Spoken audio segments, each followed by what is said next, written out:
আসসালামু আলাইকুম, কেমন আছেন সবাই? আশা করছি ভালো আছেন। আমরাও খুব ভালো আছি। আমি আপনাদের মাঝে আর একটা নতুন ভ্লগ নিয়ে হাজির হলাম। আপনারা দেখতে থাকুন এবং সাথে থাকুন। আর এই যে চলে আসলাম ছাদে। এখন বাজে 5টা 30 মিনিট। আর এখন আমি আপনাদের মাঝে ভ্লগটা শুরু করলাম। ভ্লগটি দেখতে দেখতে আপনাদের একটু ভালো লাগলে লাইক করবেন, কমেন্ট করে আপনার মতামতটা জানাবেন, আর বেশি ভালো লাগলে সাবস্ক্রাইব করে পাশে থেকে যাবেন।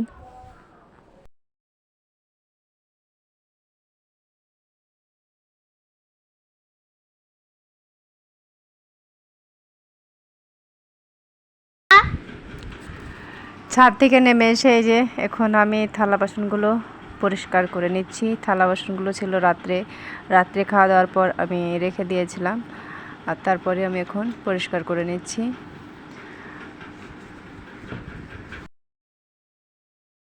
মধ্যবিত্ত পরিবারের গৃহবধূ হয়ে কিভাবে আমি সংসারে কাজের পাশাপাশি আমি দোকানও সামলাই, এটাই আপনাদের মাঝে আমি শেয়ার করি। খুব তাড়াহুড়োর মাঝে আমি কাজ করি। সকালটা যেন আমার কাজের সঙ্গে যুদ্ধ করতে হয়। ঘুম থেকে ওঠার পর আমি কাজের সঙ্গে যুদ্ধ করি। আমার কাজের সঙ্গে প্রথম বিশ্বযুদ্ধ লেগে যায়, কারণ ঘুম থেকে ওঠার পর ছেলে মেয়েকে স্কুল প্রাইভেট বের করে দিতে হয়, আবার রান্না বান্না থেকে আর সকালের বাসি কাজ সমস্ত একা হাতে আমাকে করতে হয়। এসব কাজ করার পর আমাকে চলে যেতে হয় দোকান থেকে আবার দোকানে অনেক কাজ আছে। দোকানের মাল সাজানো থেকে, দোকান দেওয়া থেকে, আবার দোকান দেওয়ার পাশাপাশি আমি আর একটি বিজনেস করি, সেটা হচ্ছে গ্যাসের এজেন্ট। আমি গ্যাসের এজেন্ট হিসাবেও কাজ করি। আমাদের দোকানেও গ্যাস বিক্রি হয়। আর এই যে আপনাদের সাথে কথা বলতে বলতে আমার থালা বাসনগুলো সব ধুয়ে পরিষ্কার করে নিয়েছি।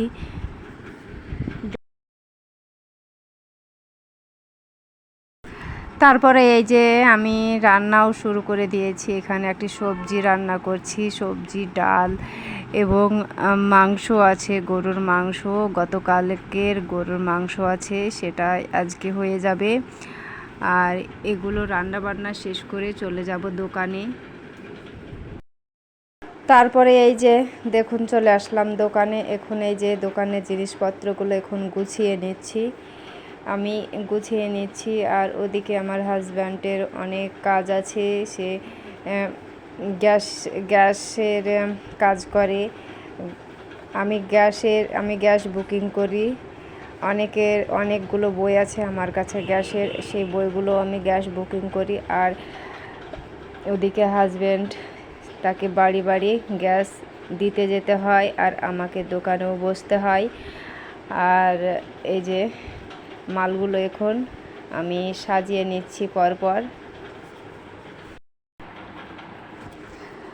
আর আমার কথার এবং কাজের মধ্যে কোনো ভুল ত্রুটি থাকলে আপনারা ক্ষমা দৃষ্টিতে দেখবেন। আর আজকের মতো ভিডিওটি শেষ করলাম। ভালো থাকবেন, সুস্থ থাকবেন। আল্লাহ হাফেজ।